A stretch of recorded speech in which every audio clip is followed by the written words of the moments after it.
হঠাৎ করে শুনতে পারে যদি কোনো পরিবার তার আপনজন চলে গেছে দুনিয়া থেকে, তাহলে কিরকমটা লাগতে পারে ভাই। দেখেন এই যে এক প্রবাসী ভাই রাতে এসে খাওয়া দাওয়া করে ঘুমাইছে, সকালবেলা আর ঘুম থেকে উঠে নাই অনেক টাইম হয়ে গেছে। বাসার রুমমেটরা অনেক চেষ্টা করছে, ঘুম থেকে ওঠে নাই।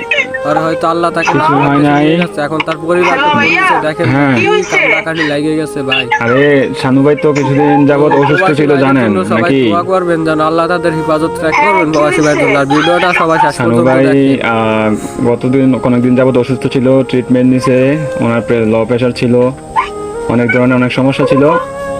তো কালকে রাতে উনি ডিউটি থেকে আসার পরে ঘুমিয়েছিল আর কি, বুঝছেন? তো ঘুমিয়ে থাকার পর তো আজকে সকালে আর উনি আর ঘুম থেকে ওঠে নাই, বুঝছেন নি? উনি আল্লাহর ডাকে সাড়া দিয়ে ওই পারে চলে গেছে, বুঝছেন নি? উনি আর বেঁচে নাই,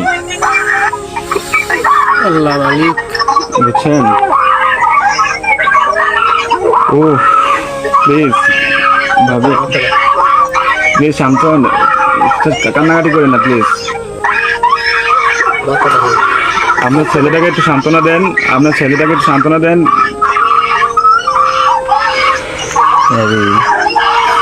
প্লিজ কান্না করেন না, সান্ত্বনা দেন। আপনার ছেলেদের একটু দেখতে বলেন। আপনাদের যদি লোকটুক থাকে তাহলে যোগাযোগ করেন।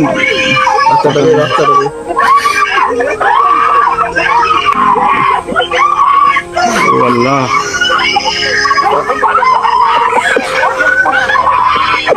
প্লিজ সবাই শান্ত হন, প্লিজ সবাই শান্ত হন,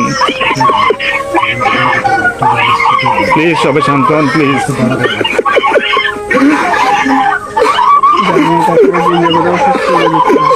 আপনারা দোয়া করেন, তাছাড়া কিছু করার নাই।